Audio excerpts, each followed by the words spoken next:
Hello. Welcome, Hello, everybody. Sigal. So nice to see you, Eileen. Welcome to Women in Business Wednesday. And my name is Sigal Zarmi. I'm a board member and a senior advisor to Morgan Stanley and BCG. And I have the pleasure of being a Women Forum member. And with me today is Ilene Wachs, which is also a Women Forum member, which I met through the Women Forum and it became a good friend of mine. And she's the president of Horizon Casualty Services. So, Eileen, why won't you introduce yourself and welcome to Women in Business Wednesday? Thank you so much, Sigal. And first of all, thank you for interviewing me today. You yourself have such an impressive background, and I'm delighted to have met you through the Women's Forum. And I also want to thank Naja Pazant, who's the head of communications and media for the Women's Forum, and for the Women's Forum for hosting this spectacular event. So yes, I'm Ilene Wachs. I'm president of Horizon Casualty Services, which is a subsidiary of Horizon Blue Cross Blue Shield of New Jersey. In fact, this interview, holding it today, is very fortuitous because I'm actually planning to retire from my role at Horizon on March 18th to open up a new chapter of my life in various initiatives. So I'm very happy to share today some of my perspectives on my career, which hopefully will be helpful to other people who view this program and to other Women's Forum members. So, Eileen, you've had an amazing career and you've been an inspiration to so many women. But one thing that you've done was really being an entrepreneur and starting your own company. So, can you talk about how that process came about and why did you decide to found the company? Yes, thank you, Sigal. That's a great question, and in essence, my career path has kind of been a journey, just like everybody else's, and we all try to find our way. But it so happens that I did start in the area of public health. I have a master's in public health degree, and so that's my core foundational interest is improving the health of people. And I had a career in the hospital industry in New York City for 12 years, and I really didn't enjoy the role too much, even though I headed 10 ancillary and clinical and support services departments. Over time, I found the things I liked the most were the entrepreneurial aspects of that. So, for example, we put together private equity financing to bring in some very high cost new technology for the hospital. And I worked with Merrill Lynch on that. And the other thing that was very intriguing to me was developing a special, unique emergency services program that focused on a certain segment of patients to enable them to get better care and also to produce a lot of revenue and profits for the hospitals. So that was a huge win. So, kind of thinking about the fact that those are the things I love the most. When it came to the opportunity that arose at Horizon Casualty, which is a story in itself, I grabbed the ring and I decided that I could do that. Not even having had any experience in starting a business or in running a business, but I felt like I had the core talent that would enable me to be successful. So you said it's a story for itself. So why won't you tell that story? Because I think it's a really interesting story how that all came about. Yes. So what happened was after my career at Montefiore, I actually had my second child. And while I was on maternity leave, over the past few years prior to my maternity leave, we had a new CEO come in who based every single direct report of his because he wanted his own team. And my boss happened to be the last let go, along with all of his direct reports, and I was one of them. So this happened when I was on maternity leave, and You were unfortunately, I on got out. maternity leave. You were on maternity leave and you got fired. I got laid. Let's put away. It was a reduction in force, a layoff, as they called it, because it wasn't only me. It was four other people, my colleagues. And so it was legally sound for them to do that.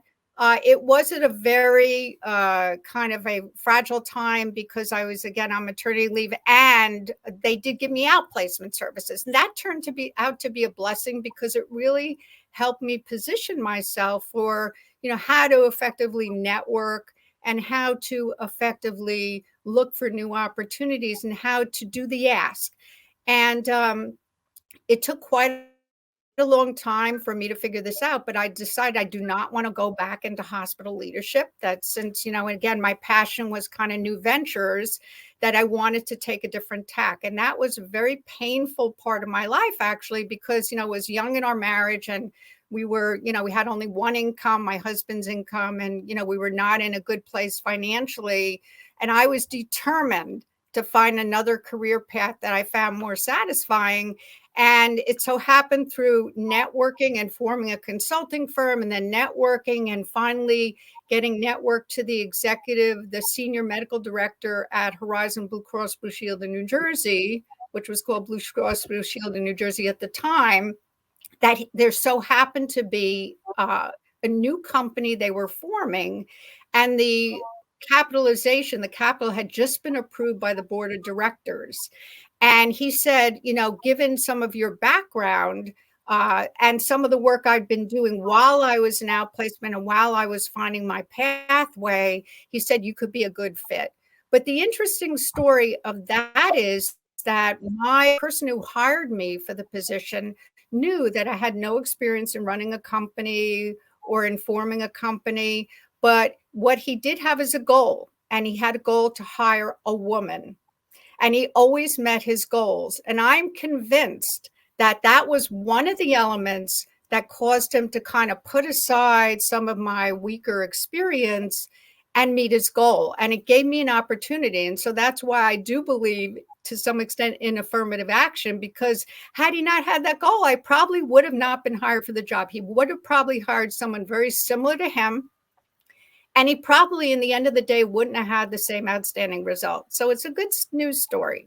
That's fascinating. And when I mentioned just being on maternity leave and you already kind of worried about a new baby and being laid off is just so unsettling.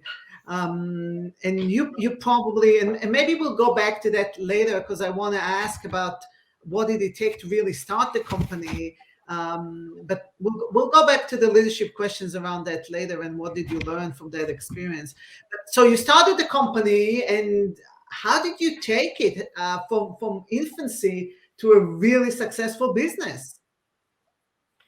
So I remember clearly the very first day I walked in the building and I was escorted up to my office, and the company had nothing. We had no name. We had no customers. We had no computer system. We had literally nothing, only a rough business plan, which I thought was very rough. And I was basically given the freedom to do what I needed to do to get it off the ground. Now, one of the things that was a little disturbing is they had a financial plan for us to make a profit in year 2, which seemed like it was not realistic. And in fact, we did not meet that goal. But that was to be expected. But I will say that Horizon served as kind of the incubator for the company. So I believe in the value of incubators, because when I walked in, I didn't have to worry about getting a computer on the desk. I didn't have to worry about getting the furniture in. I didn't have to worry about, banking and legal and human resources. And that actually allowed me to focus on what we were going to do and how we're going to take this company, get it up and running. And the other fortuitous thing that happened is that my boss, who was the VP of New Ventures at the time, who was a tremendous entrepreneurial leader, has suggested a certain person to be my first hire, who was on his team. And of course, I was skeptical about that because I felt like this is like a spy in my midst here. But however, it turned out he was extremely capable, smart, and with all of us in starting a new business, you have to be able to wear many, many, many hats. And he was that kind of capability too, had all broad range of capabilities. We were both inventive, and we were very comfortable with not knowing the direct roadmap. We kind of knew where we wanted to go, but we didn't feel we had to know how to get there at this point. And so together we started putting together, a more solid approach and a business plan. And I will say that one thing that put us on the map immediately, and this was a huge win early up front, is that Horizon was bidding for the state of New Jersey's business for the health plan. And they had another bid for workers' compensation managed care. And the name of my, in essence, who became my COO was John Oliveira. And John and I had to answer this RFP. Now, we had no computer system, no clients, nothing. So we had to make up our answers in the RFP as to what we envisioned we could provide for the state. And lo and behold, we won. And wow. That put us on the map. They're the biggest possible client you could have in New Jersey, and we won them outright. And that was our story really launched from there. That's the start. And now, many years later, I'm sure you have computers on every desk, and probably now even working from home. So can you tell us about the scope of the company now, so many years later? And So basically, our business is that we are a company that focus in the area of people injured on the job and in auto accidents. And those are two forms of health insurance. Workers' comp is the people injured on the job, and personal injury protection is the health insurance component of anyone's auto insurance policy. And in essence, in workers' compensation, we have the ability to steer people by law in New Jersey for their entire length of their injury to doctors of our choice or of our client's choice, the insurance companies. And that's been a really big gift, I think, to injured workers, because with putting my public health hat on, we've been able to engineer a healthcare value program to identify the best in class providers, like orthopedic specialists, for example, who even doctors don't know who are the best in class. And we've been able to identify them over our long years of experience in doing the medical management for these cases. And basically, these are doctors that will get superior results. And it's well known in the healthcare industry that really good doctors could be expensive up front, but in the end of the day, the overall costs are lower because they have fewer complications in their cases, they get better results. And so I feel like not only have we created a business model that's been really profitable, our profitability is about 45% profit margin because we've digitized the whole company, but we've done good for hundreds of thousands of workers in New Jersey who've been, under our programs. We've been able to get them to good doctors, get faster recovery, be able to go back and provide for their families and continue to lead their, lives. That's wonderful, and such an important impact on really people's health and lives. And I'm sure that, from the beginning, when it wasn't as easy and you just started new to where it is today, a very successful company, I'm sure there have been a few challenges that you have encountered. So can you highlight one or two of them and tell us how did you overcome those challenges so, others maybe can learn from that? Sure. So, being that Horizon is a very large company, it's the largest and most successful health plan in New Jersey, the number one, and they've been number one for a very long time. They have their own processes, and any large company that tries to develop an entrepreneurial company, it's very difficult for them because they can't get out of their own way. And so, first of all, we were very fortunate that early on, the leadership was very enlightened to enable us to create the company completely independently of parents. So now, granted, this was before the big, security concerns. So, we were able to develop our own systems, our own fully integrated systems one Oracle database, everything were operating together, one source of truth. We were able to come up with custom solutions for our clients and all this. But there were certain things that we did have dependencies on the parent that did become a significant obstacle. So, for example, our parent company is a health insurer, and they have contracts with doctors and hospitals throughout New Jersey. And we wanted to piggyback on those contracts in order to get the best discounts, the best rates, so that we could be competitive in our market. And specifically, we decided that we'd create our own network, for the kind of injuries sustained on the job and in auto accidents. But yet, some of the all the hospitals were the same. And the parent company had these huge, great contracts with hospitals, and we wanted to piggyback on them. But there was tremendous resistance from the healthcare management team that they didn't want us to disrupt their relationships with the hospitals, which I totally understood. But it got to the point where it really became an obstacle to us getting the business off the ground. And the other thing that was a huge impediment is because they were so panicked about our ability to potentially, disrupt their whole business in New Jersey, or that's how they perceived it. They put in all these rules of engagement for us, which actually for a while made us less competitive than the competition out there. Because we had all these restrictions. And so early on, there was certain business we could have sold that unfortunately we didn't sell because of all these impediments. But however, today, as a result of our discipline in contracting responsibly with the doctors and hospitals, we have a very solid, stable network. The parents' company's network was never disrupted. And also we produce the best results as a result of the solid foundations we have built. So obviously you were able to overcome those challenges and continue to stay encouraged and motivated throughout them and grow the company. I wondered, how did you do that? What specifically do you do to continue to be motivated and encouraged when you come or facing some of those obstacles?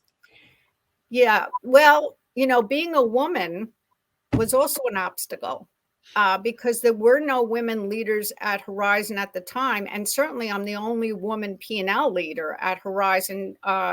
There's another one now running a segment of our Medicaid business, but I was the only one. And I was not afraid to go head to head with the people who were creating the obstructions. And look, they were good-willed people who wanted what's best for everybody. But, I was not afraid to challenge. And that sometimes worked against me because, as you know, Sigal, women in business are perceived differently even to this day. And women who are challenged are considered aggressive, and men who challenge are considered bold.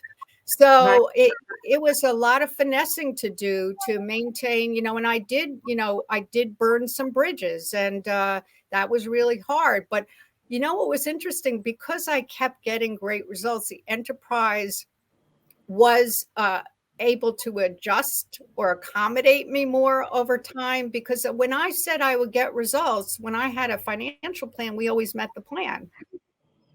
Over time, my reputation, got more burnished because of, results are what count. So it was very painful and difficult. But the thing that I liked about it is, on the other hand, for the most of the business, I had full independence to do whatever I wanted. And that was the most fun. And that's my nature. To be able to be autonomous and creative and innovative and make up stuff, that these big national and international insurance companies like a Zurich or a Hartford or a Liberty Mutual, they would adopt and like. So that's part of most of what's been the joyous ride has been the independence I've had. And I will also say that most companies, the big ones, do not do innovation well. Because again, they rely on their normal bureaucratic institutional processes to govern them, and they really can't get off the ground effectively. But Horizon effectively did enable me. So it seems like the ability to come up with your own ideas and be innovative, that was a big motivator to you to run your own business, kind of, right? That's right. That was the biggest motivator. So I didn't have the headaches of, I always had the financial backing, let's say, of my investor, right, which was Horizon Blue Cross. I always had the legal, it was a little easier again because I had the legal and administrative, but everything else was ourselves and inventing our value proposition, inventing our sales process, inventing our claim system. We invented every element of our company, including the operations and the systems. So that was tremendous. And I will also say in my whole career, I've always had jobs where I'm the first of my kind hired. So I've had the chance to always create the roadmap for what the position was. Yeah, yeah. And any mentors or sponsors that encourage you, that also helped you overcome some obstacles, or were just there to lift you up when things did not go as smooth as they never do, right? This is not like a one thing. Yeah, so I was very fortunate to have a number of sponsors, mentors along the way. But one of the, just for the sake of time, one of the people who was most profoundly influential on me, because she is a great role model and also a great friend, is Linda Willett. And Linda Willett is a prior president of the Women's Forum of New York. She is so impressive in the way she executes and navigates through her career and through challenging situations, because she is fearless, and I know I'm fearless too, but she's fearless cutting through legal issues and other issues, and she will really tell it like it is. And she has been a sponsor for me. I know she speaks very highly of me, at the all people she meets, and she's just been a tremendous role model. She actually brought me into a lot of involvement with the Women's Forum as well, leading to my being a couple of years ago president of the Education Fund. Now I'm, as you said, I'm on the board of the Women's Forum. But I'd say that I would call Linda a fearless leader that wields her power for the greater good in a lot of areas, and to help women rise, to help bring about diversity, to help do what's right. And so I just want to, thank Linda, because she's been a profound influence on my life, frankly. Yeah, what wonderful words for a great leader and our prior president for the Women Forum. Wonderful, wonderful. But I do want to say that that one of the foundational, in reflecting on my career, one of the things I could say is that I've really enjoyed the ride. And, going back to when I was very young, and I had the chance to Europe, the money, I had the time, of course, this typical situation that no friend had the time, one didn't have the time, one didn't have the money. And I decided to go to Europe all by myself for a year. And I traveled myself, and I had a friend in Belgium in medical school and a friend in Germany in medical school. And I traveled all over the place, and I ended up in London, and I ended up through networking getting a funding from the British National Health Service to start a program in London at the Royal Free Hospital Women's Health Program, something similar to what I had done in Boston right after college. And I will tell you that kind of ingenuity and that kind of adventurousness and fearlessness are kind of core traits of mine, and they've helped me tremendously to navigate my career. So the takeaway is that I think that people, as hard as it can be, should really think about what in their career makes them happy. What is in their DNA is core to making them happy, and then how can they steer their career so that ultimately they're able to provide well for their families, have a good life, have that work-life balance that we all need, that I believe in, that we need to walk the talk on taking all our vacation time, because you only go around once. And so I hope that, women consider, especially with the impact of COVID now, and, the new thinking about, more flexibility in the workplace. I do believe that there needs to be,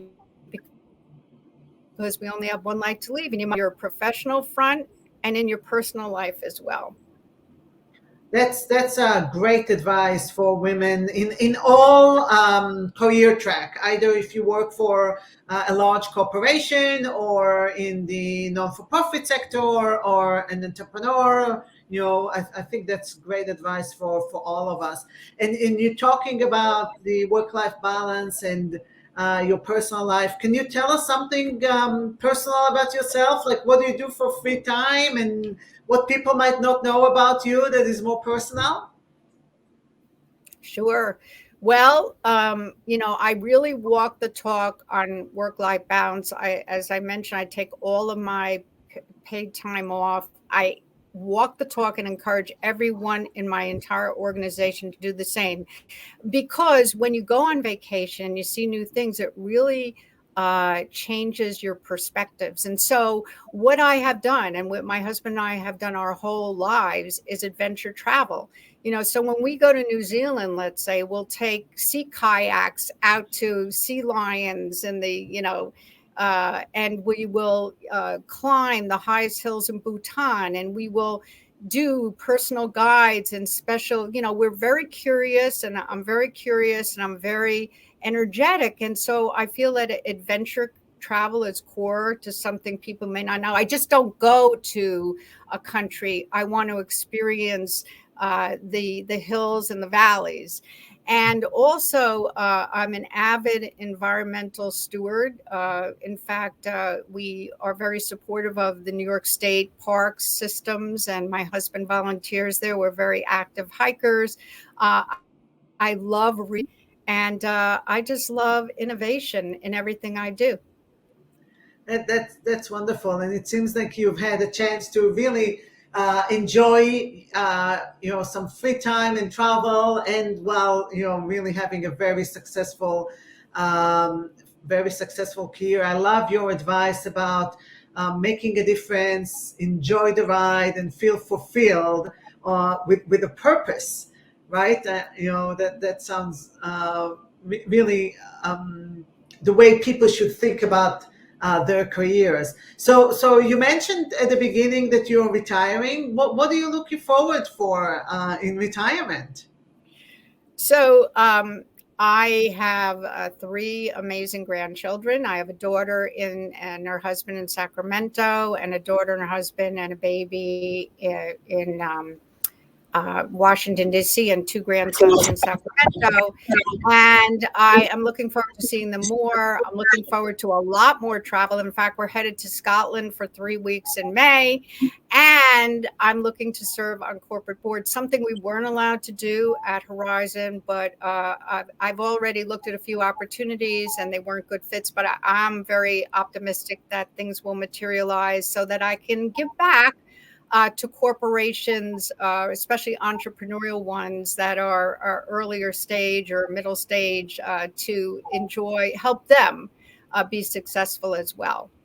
Yeah, so you're not like fully retiring, and I'm sure that with your background and the experience that you have, not just working, in the healthcare system, which is a very exciting time to be in healthcare, especially with what happened over the last 2 years, but also from the technology standpoint, there's so much around health tech that is coming about that I think it's really, really going to be an interesting space to be in, and still start a new career. And I'm sure you'll be very fulfilled and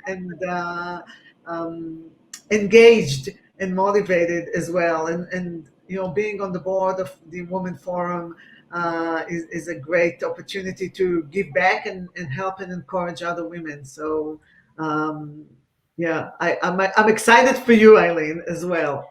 And thank Thank you you, so much. Sigal. Thank you for being here in Women in Business Wednesday and sharing your wisdom and your amazing career and your leadership skills. I'm sure that the team under you is going to be so sorry to see you leaving, and they're going to miss you a lot. Yes, thank you so much. And I appreciate the time with you today, as I always appreciate time with you. And I appreciate having the ability to project this message, because I think it's so important to all people to enjoy your lives. And the last thing I want to say is that no one on their deathbed wished they spent more time at work. So everyone should know that early on and execute their career and navigate effectively so that they're happy and fulfilled. Thank you, Eileen. We'll talk soon. Take care. Bye. Bye-bye.